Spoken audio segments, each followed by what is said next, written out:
ಎಲ್ಲರಿಗೂ ನನ್ನ ನಮಸ್ಕಾರಗಳು. ಜೈ ಭೀಮ್, ಜೈ ಭೀಮ್, ಜೈ ಜೈ ಭೀಮ್. ಸ್ವಲ್ಪ ಜೋರಾಗಿ ಧ್ವನಿಯಲ್ಲಿ ಜೈ ಭೀಮ್ ಹೇಳಿ.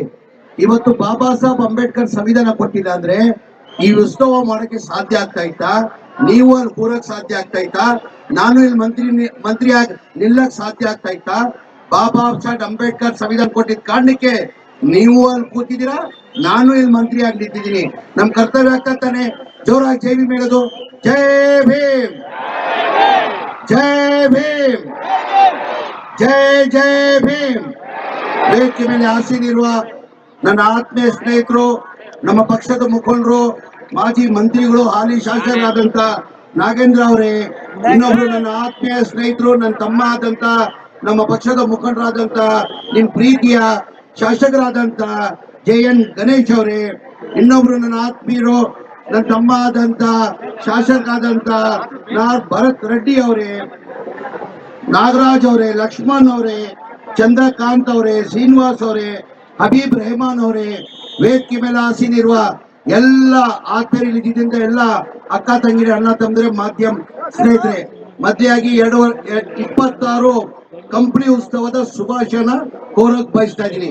ಇವತ್ತು ದಿನ ನೋಡಿ ಒಂದು ತಾಲೂಕ್ ಮಟ್ಟದಲ್ಲಿ ಇವತ್ತು ಇಷ್ಟು ದೊಡ್ಡ ಮಟ್ಟದಲ್ಲಿ ಉತ್ಸವ ಮಾಡ್ತಾರಂದ್ರೆ ನನ್ನ ಅನಿಸಿಕೆ ಅದ್ ಗಣೇಶ್ ಬಿಟ್ಟಿ ಬೇರೆಯವ್ರು ಯಾರಿಂದನೂ ಮಾಡಕ್ ಸಾಧ್ಯ ಆಗಲ್ಲ.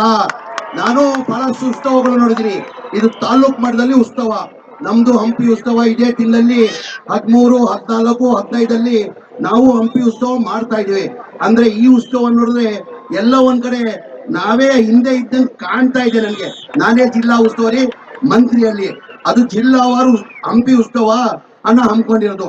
ನಾನ್ ಗಣೇಶ್ ಅವ್ರಿಗೆ ಕೇಳಿದೆ, ಎಷ್ಟು ಅನುದಾನ ಬಂದಿದೆ ಸರ್ಕಾರ ವತಿಯಿಂದ? ಇಲ್ಲ ಅಣ್ಣ, 2 ವರ್ಷದಿಂದ 2ನೇ ವರ್ಷ ನಾವು ಹಂಪಿ ಉತ್ಸವನ ಮಾಡಿರೋದು, 70 ಲಕ್ಷ ಮಾತ್ರ ಬಂದಿದೆ ಅಂತ. ಮತ್ತೆ 70 ಲಕ್ಷದಲ್ಲಿ ಹೆಂಗೊಬ್ಬ ಮಾಡಕ್ ಸಾಧ್ಯ ಅಂದ್ರೆ, ಇಲ್ಲ ಅಣ್ಣ, ನನ್ನ ಜನಗಳಿಗೋಸ್ಕರ ಮತ್ತೆ ಕಂಪ್ನಿಗೋಸ್ಕರ ನಾನು ಏನ್ ಮಾಡಿದ್ರು ಕಡಿಮೆ, ನನ್ನ ಸ್ವಂತ ದುಡ್ಡಲ್ಲಿ ಈ ದೊಡ್ಡ ಮಟ್ಟದಲ್ಲಿ ಕಾರ್ಯಕ್ರಮ ಮಾಡ್ತಾ ಇದ್ನಂದ್ರು. ನಾನು ನಮ್ಮ ಜಿಲ್ಲೆಯಲ್ಲಿ ಹಂಪಿ ಉತ್ಸವ ನಾವು ಏನ್ ಮಾಡ್ತಾ ಇದೀವಿ, ಕನಿಷ್ಠ 14 ಇಂದ 15 ಕೋಟಿ ಆಗ್ತದೆ. ಇವ್ರು ಬರೇ ಸರ್ಕಾರ ವತಿಯಿಂದ 70 ಲಕ್ಷ ರೂಪಾಯಿ ತಗೊಂಡು ಇಷ್ಟು ದೊಡ್ಡ ಮಟ್ಟದಲ್ಲಿ ಕಾರ್ಯಕ್ರಮ ಮಾಡಿದಾರಲ್ಲ, ನಿಜವಾಗ್ಲೂ ನಾನು ನಿಮ್ಮೆಲ್ಲರ ಪರವಾಗಿ ಗಣೇಶ್ ಅವ್ರಿಗೆ ದೊಡ್ಡ ಸೆಲ್ಯೂಟ್ ಅನ್ನ ಎಳಕ್ ಬಯಸ್ತೇನೆ ನಾನು. ಏನಕ್ಕಂದ್ರೆ ಇದು ಮನ್ಸಾರೆ ಮಾಡ್ತಾ ಇರೋದು. ಇದು ಕಂಪ್ನಿ ಗಣೇಶ್ ಅವರು ಕಂಪ್ನಿ ಬಗ್ಗೆ, ತಾಲೂಕಾ ಬಗ್ಗೆ ಏನ್ ಅಭಿಮಾನ ಇಟ್ಕೊಂಡಿದ್ದಾರೆ ಅವ್ರು ಮನ್ಸಾರೆ ಮಾಡಿರೋದು. ನಮ್ಗೆಲ್ಲ ಗೊತ್ತೈತಂಗೆ ಬಹಳ ವರ್ಷದಿಂದ ತಾವು ನೋಡಿದೀರಾ, 50-60 ವರ್ಷದಿಂದ ಆಗ್ತಿರೋದ್ ಕೆಲಸ. ಇವ್ರು 2018 MLA ಮೊದಲೇ ಬಾರಿ ಆಗಿ, 2ನೇ ಬಾರಿ MLA ಆಗಿ ತಾವು ಏನ್ ಅಭಿವೃದ್ಧಿ ಮಾಡಿದ್ದಾರೆ ಗಣೇಶ್ ಅವರು ಅಂತ ತಮ್ಗೆಲ್ಲ ಗೊತ್ತಿರೋದೇ ವಿಚಾರ. ನಾನು ತಿಳ್ಕೊಂಡೆ ಈ ತಾಲೂಕನ್ನ 2018 ಹಿಡ್ಕೊಂಡು 23ವರೆಗೂ ಬಿಜೆಪಿ ಸರ್ಕಾರ ಆಯ್ತು. ಸಮ್ಮಿಶ್ರ ಸರ್ಕಾರ 1.5 ವರ್ಷ ಇತ್ತು, 4 ವರ್ಷ ಬಿಜೆಪಿ ಸರ್ಕಾರ ಇತ್ತು. ಆ ಬಿಜೆಪಿ ಮತ್ತೆ ಸಮ್ಮಿಶ್ರ ಸರ್ಕಾರದಲ್ಲಿ ಗಣೇಶ್ ಅವರು ಎಷ್ಟು ಅನುದಾನ ತಂದಿದ್ದಾರೆ ಅಂತ ನಾನು ತಿಳ್ಕೊಂಡೆ. ಕನಿಷ್ಠ 3,000 ಕೋಟಿ ಅನುದಾನ ಬಿಜೆಪಿ ಮತ್ತೆ ಸಮ್ಮಿಶ್ರ ಸರ್ಕಾರದಲ್ಲಿ ತಂದಿದ್ದಾರೆ.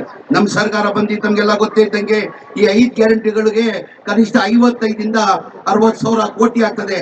ಅದರಲ್ಲೂ ನನ್ನ ಅನಿಸಿಕೆ ಗಣೇಶ್ ಅವರು 2,500 ಕೋಟಿ, 2.5 ವರ್ಷದಲ್ಲಿ 2,500 ಕೋಟಿ ತಂದಿದ್ದಾರೆ. ಒಟ್ಟಾಗಿ ಇವ್ರು 2 ವರ್ಷ ಅವಧಿಯಲ್ಲಿ 5,000 ಕೋಟಿ ಅನುದಾನ ತಂದಿ ನನ್ನ ಅನಿಸಿಕೆ 300 ಕಿಲೋಮೀಟರ್ ರಸ್ತೆಯನ್ನ ಮಾಡಿದಾರೆ ಅಂತ ಬರ್ತಾ ನೋಡ್ಕೊಂಡು ಬಂದೆ.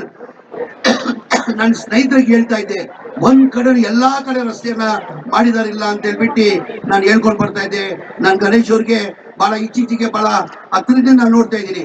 ನನ್ನ ಅಸೆಂಬ್ಲಿ ನಡೆಯೋ ಟೈಮಲ್ಲಿ ನನ್ನ ಇಲಾಖೆಯಲ್ಲೂ ಬಂದು ನನ್ಗೆ ಏನ್ ಒತ್ತಡ ಮಾಡ್ತಾರೆ, ಅಸೆಂಬ್ಲಿಯಲ್ಲಿ ಎಲ್ಲಾ ಸಂಬಂಧಪಟ್ಟ ಮಂತ್ರಿ ಹಂಗೆ ಒಂಥರ ಕ್ಲರ್ಕ್ಗಳು ಹೆಂಗ್ ತಿರುಗ್ತಾರೆ, ಆ ತರ ತಾಲೂಕ್ ಸಂಬಂಧಪಟ್ಟ ಕೆಲಸಕ್ಕೆ ಎಲ್ಲಾ ಮಂತ್ರಿಗಳು ತಿರುಗ್ತಾರೆ.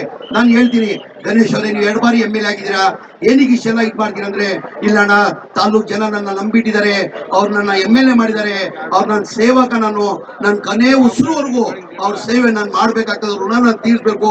ಅವ್ರ ಋಣ ತೀರ್ಸ್ಬೇಕಾದ್ರೆ ನಾನು ಅಭಿವೃದ್ಧಿ ಕೆಲಸ ಮಾಡಿ, ಅವ್ರ ಜನಗಳಿಗೆ ಸೇವೆ ಮಾಡಿ ನನ್ನ ಋಣನ ತೀರ್ಸ್ಬೇಕಾಗ್ತದೆ. ಪ್ರತಿ ಇಲಾಖೆಯಲ್ಲಿ ಹೋಗಿ ಆ ಮಂತ್ರಿಗಳು ಸಂಬಂಧಪಟ್ಟ ಮಂತ್ರಿಗಳಿಗೆ ಕಾಲ್ ಕೈ ಹಿಡ್ಕೊಂಡು ಕೆಲಸ ಮಾಡ್ಕೊಂಡು ಬರ್ತಾರೆ. ಅದ್ರ ಜೊತೆ ನಾನು ವಸತಿ ಮಂತ್ರಿ ಆಗಿದ್ದೀನಿ. ನಂತವನು ಬಹಳ ಸತಿ ಬಂದು ಮನೆಗಳು ಬಹಳ ವರ್ಷದಿಂದ ಕೊಟ್ಟಿಲ್ಲ. 2018 ಏನ್ ಗಣೇಶ್ ಅವರು 900 ಮನೆ ಕೊಟ್ಟಿದ್ರು, ಅದಾದ್ಮೇಲೆ ಮನೆಗಳು ಕೊಡೋಕೆ ಸಾಧ್ಯ ಆಗಿಲ್ಲ. ತಮ್ಗೆಲ್ಲ ಗೊತ್ತೇ ಇದ್ದಂಗೆ 2013 ಹಿಡ್ಕೊಂಡು 2018 ಏನ್ ನಮ್ಮ ಕಾಂಗ್ರೆಸ್ ಸರ್ಕಾರ ಸಿದ್ದರಾಮಯ್ಯ ಅವರು ಮುಖ್ಯಮಂತ್ರಿ ಇದ್ರು. ಹಿಂದಿನ ಸರ್ಕಾರದಲ್ಲಿ 14,58,000 ಮನೆಗಳು ಕೊಟ್ಟಿದ್ರು. ಅದಾದ್ಮೇಲೆ ಸಮ್ಮಿಶ್ರ ಸರ್ಕಾರ ಬಂತು, ನಮ್ ಸರ್ಕಾರ ಬಂದು 2 ವರ್ಷದಿಂದ ಮನೆಗಳು ನಾವು ಕೊಟ್ಟಿಲ್ಲ. ಕಾರಣ ಅಂದ್ರೆ ಮನೆಗಳು ಕೊಟ್ಟಿಲ್ಲ ಅಂದ್ರೆ ಸಿದ್ದರಾಮಯ್ಯ ಹಿಂದಿನ ಸರ್ಕಾರದಲ್ಲಿ ಸಿದ್ದರಾಮಯ್ಯ ಸಾಹೇಬರು ಮುಖ್ಯಮಂತ್ರಿ ಇರುವಾಗ 14,53,000 ಮನೆಗಳು ಕೊಟ್ಟಿದ್ರು. ಸಮ್ಮಿಶ್ರ ಸರ್ಕಾರ ಮತ್ತೆ ಬಿಜೆಪಿ ಸರ್ಕಾರದಲ್ಲಿ 5 ಲಕ್ಷ ಮನೆಗಳು ಕೊಟ್ಟಿದ್ರು. ಒಟ್ಟಾಗಿ 19 ಲಕ್ಷ ಮನೆಗಳು ಆನ್ ಗೋಯಿಂಗ್ ಕೆಲಸ ನಡೀತಾ ಇತ್ತು. ಮನೆ ಮುಖ್ಯಮಂತ್ರಿಗಳು ಹೋದ್ ಬಜೆಟ್ ಮೀಟಿಂಗ್ ಅಲ್ಲಿ ಇಲ್ಲ, ಇದು 1,20,000ದಲ್ಲಿ ಬಡವ್ರು ಏನ್ ಮಾಡೋಕೆ ಸಾಧ್ಯ ಆಗಲ್ಲ, ಅವ್ರಿಗೆ ದರನ ಹೆಚ್ಚು ಮಾಡ್ಬೇಕಂತ ಚಿಂತನೆ ಮಾಡ್ತಾ ಇದ್ರು. ಹೋದ್ ಸತಿ ಏನಾಯ್ತು, ಆನ್ ಗೋಯಿಂಗ್ 9 ಲಕ್ಷ ಕೆಲಸ ನಡೆದಿದ್ದ ಕಾರಣಕ್ಕೆ ಮನೆ ಮುಖ್ಯಮಂತ್ರಿಗಳು ಹೋದ್ ವರ್ಷದಲ್ಲಿ ಆನ್ ಗೋಯಿಂಗ್ ಮನೆಗಳಿಗೆ ಕೆಲಸ ನಡೀತಾ ಇದೆ, ಅದ್ ಮುಗಿಸ್ಬಿಡು ಈ ವರ್ಷ ಕೊಡ್ತೀನಿ ಅಂತ ಹೇಳಿದ್ದಾರೆ. ಈ ವರ್ಷದಲ್ಲಿ ಮನೆ ಮುಖ್ಯಮಂತ್ರಿಗಳು ಮನೆ ರಿವ್ಯೂ ಮೀಟಿಂಗ್ ಮಾಡಿದ್ದಾರೆ, ಚಿಂತನೆ ಮಾಡಿದ್ದಾರೆ. ಏನ್ ನಾವು ಬಸವ ಅಂಬೇಡ್ಕರ್ ವಾಜಪೇಯಿದಲ್ಲಿ 1,20,000 ಕೊಡ್ತೀವಿ ನಾವು, ಅದು 1,20,000ದಲ್ಲಿ ಪಾಪ ಏನೇನು ಮಾಡಕ್ ಸಾಧ್ಯ ಆಗಲ್ಲ. ಹಾಗಾಗಿ ನಾನು ಮನೆ ಮುಖ್ಯಮಂತ್ರಿಗಳಿಗೆ ಮನವಿಯನ್ನ ಮಾಡ್ಕೊಂಡಿದ್ದೀನಿ. ಪ್ರತಿ ವರ್ಷ ತಾವ್ ಏನ್ ಟಾರ್ಗೆಟ್ ಕೊಡ್ತೀರಾ, 3 ಲಕ್ಷ ಟಾರ್ಗೆಟ್ ಕೊಡ್ತೀರಾ, 3 ಲಕ್ಷ ಟಾರ್ಗೆಟ್ ಕೊಡ್ತಾರ ಸರ್, 1 ಲಕ್ಷ ಟಾರ್ಗೆಟ್ ಕೊಡಿ. ಅದ್ 3.5 ಲಕ್ಷ ಜನರಲ್ ಮಾಡಿ, 4 ಲಕ್ಷ SC ST ಮಾಡಿ ಅಂತ ಮನೆ ಮುಖ್ಯಮಂತ್ರಿ ಕೇಳಿದ್ದೀನಿ. ನಾನು ಗಣೇಶ್ ಅವ್ರಿಗೆ ಈ ಒಂದು ಸಭೆ ಮುಖಾಂತರ ನಾನು ಮಾತನಾಡ್ಕೊಡ್ತೀನಿ. ಪ್ರತಿ ಸಲ ನೀವು ಕಾಲ್ ಹಿಡಿತೀನಿ, ನೀವು ಏನ್ ಹೇಳ್ತೀರ ಮಾಡ್ತೀರ, ನನ್ನ ಮನೆಗಳು ಕೊಡಿ ಅಂತ ಕೇಳ್ಕೊಳ್ತಾ ಇದ್ರು. ನಾನು ಗಣೇಶ್ ಅವ್ರಿಗೆ ಅಂತ ಇದ್ದೆ, ಬೇಡ ಗಣೇಶ್ ಅವರೇ, ಈಗ 1,20,000 ಮನೆಗಳು ತಗೊಳ್ಳೋದು ಬೇಡ, ನಾವು ಮಾನ್ಯ ಮುಖ್ಯಮಂತ್ರಿಗಳು ಈ ಬಾರಿ 4 ಲಕ್ಷ ಮಾಡ್ತಾರಂತ ನಾನು ನಿರೀಕ್ಷೆ ಇಟ್ಕೊಂಡಿದ್ದೀನಿ. ಈ ಬಾರಿ ಟಾರ್ಗೆಟ್ ಅನ್ನ ಕೊಡ್ತಾರೆ. ನಾನು ಇವತ್ತು ಈ ವೇದಿಕೆ ಮುಖಾಂತರ ನಾನು ಗಣೇಶ್ ಅವ್ರಿಗೆ ಮಾತು ಕೊಡ್ತೀನಿ. ಇವ್ರು 2,000 ಮನೆಗಳು ಅಂತ ಕೇಳಿದ್ದಾರೆ, ಕನಿಷ್ಠ ಈ ವರ್ಷದಲ್ಲಿ 3,000 ಮನೆಗಳು ಕೊಡ್ತೀನಿ. ಈ 2 ವರ್ಷ ಅವಧಿಯಲ್ಲಿ 5,000 ಮನೆ ಕೊಡ್ತೀನಿ. 3,000 ಕೊಡ್ತೀನಿ, ಸುಳ್ಳು ಬೇಡ, 3,000 ಕೊಡ್ತೀನಿ. ಹಾಗೆ ಹೇಳ್ತಾ ತಮ್ಗೆಲ್ಲ ಗೊತ್ತಿದೆ, ನಾನು ಒಂದು 5 ನಿಮಿಷ ಎಷ್ಟು ತಗೋತೀನಿ. ಇಂಥ ಟೈಮಲ್ಲಿ ತಾವು ಬೇರೆ ಕಾರ್ಯಕ್ರಮ ನೋಡಕ್ ಕಾತರದಿಂದ ಕಾಯ್ತಾ ಇದ್ದೀರಾ.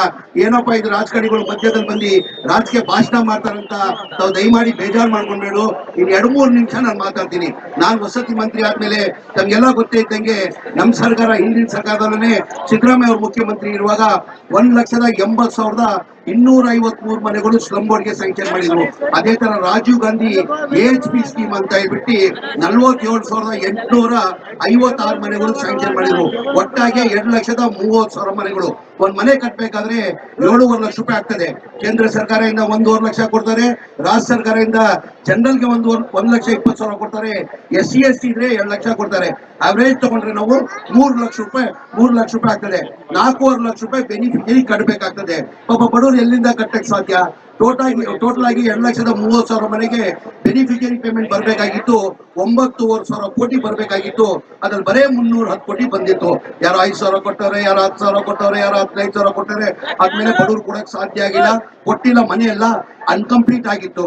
ನಾನು ವಸತಿ ಮಂತ್ರಿ ಆದ್ಮೇಲೆ ನನ್ ಗಮನಕ್ಕೆ ಬಂದಾದ್ಮೇಲೆ ನನ್ನ ಮನೆ ಮುಖ್ಯಮಂತ್ರಿ ಗಮನಕ್ಕೆ ಹೆಂಗಪ್ಪ ತರೋದಿದ್ದು, ಏನಕ್ಕೆ ಗ್ಯಾರಂಟಿಗಳಿಗೆ 55,000-60,000 ಕೋಟಿ ಆಗ್ತದೆ.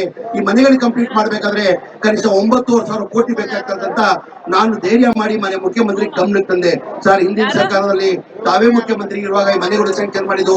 ಅದಾದ್ಮೇಲೆ ಸಮ್ಮಿಶ್ರ ಸರ್ಕಾರ ಬಂತು, ಒಂದ್ ಮನೆನೂ ಸ್ಯಾಂಕ್ಷನ್ ಮಾಡಿಲ್ಲ. ಬಿಜೆಪಿ ಸರ್ಕಾರ 4 ವರ್ಷ ಇತ್ತು, ಒಂದ್ ಮನೆನೂ ಸ್ಯಾಂಕ್ಷನ್ ಮಾಡಿಲ್ಲ, ಒಂದ್ ಮನೆನೂ ಕೊಡಕ್ ಸಾಧ್ಯ ಆಗಿಲ್ಲ. ಸರ್, ಬಡವರು ದುಡ್ಡು ಕೊಟ್ಟಕ್ ಸಾಧ್ಯ ಆಗಲ್ಲ. ಸರ್, ನಾವೇ ಸರ್ಕಾರ ವತಿಯಿಂದ 4 ಲಕ್ಷ ಕೊಟ್ಟು ಮನೆಗಳು ಕಂಪ್ಲೀಟ್ ಮಾಡ್ಬೇಕಂತ ಮನೆ ಮುಖ್ಯಮಂತ್ರಿಗೆ ಗಮನಕ್ಕೆ ತಂದೆ. ಮನೆ ಮುಖ್ಯಮಂತ್ರಿಗಳು 4-5 ರಿವ್ಯೂ ಮೀಟಿಂಗ್ ಮಾಡಿ ನೀನ್ ಹೇಳ್ತಾರ ಸತ್ಯ. ಚುನಾವಣೆ ಟೈಮಲ್ಲಿ ನಾವು ಘೋಷಣೆ ಮಾಡಿಲ್ಲ, 5 ಗ್ಯಾರಂಟಿಯನ್ನ ಘೋಷಣೆ ಮಾಡಿದ್ರೆ ತಮ್ಗೆಲ್ಲ ಗೊತ್ತಿರೋದೇ ವಿಚಾರ. ಎಲ್ಲ ವಿರೋಧ ಪಕ್ಷದವ್ರು ಏನಂದ್ರು, ಈ 5 ಗ್ಯಾರಂಟಿಯನ್ನ ಘೋಷಣೆ ಏನ್ ಮಾಡಿದ್ದಾರೆ ಚುನಾವಣೆ ಟೈಮಲ್ಲಿ ಬರೀ ರಾಜಕೀಯ ಭಾಷಣ ಮಾಡಿದ್ದಾರೆ. ಈ ಗ್ಯಾರಂಟಿಗಳು ಲಾಗು ಮಾಡಕ್ಕೆ ಸಾಧ್ಯ ಆಗಲ್ಲ. ಈ ಗ್ಯಾರಂಟಿಗಳು ಲಾಗು ಮಾಡ್ಬೇಕಾದ್ರೆ ಕನಿಷ್ಠ 55,000-60,000 ಕೋಟಿ ಆಗ್ತಾ ಇದ್ರು. ನಮ್ ಸರ್ಕಾರ ಬಂದು ಸಿದ್ದರಾಮಯ್ಯ ಮುಖ್ಯಮಂತ್ರಿ ಆಗಿ ಒಂದೇ ತಿಂಗಳಲ್ಲಿ ಈ 5 ಗ್ಯಾರಂಟಿಯನ್ನ ಜಾರಿ ಮಾಡಿದ್ರೆ ತಮ್ಗೆಲ್ಲ ಗೊತ್ತಿರೋದು ವಿಚಾರ. ಈ ಮನೆಗಳು ಫ್ರೀ ಕೊಡ್ತೀವಂತ ನಾವು ಘೋಷಣೆ ಮಾಡಿರಲಿಲ್ಲ.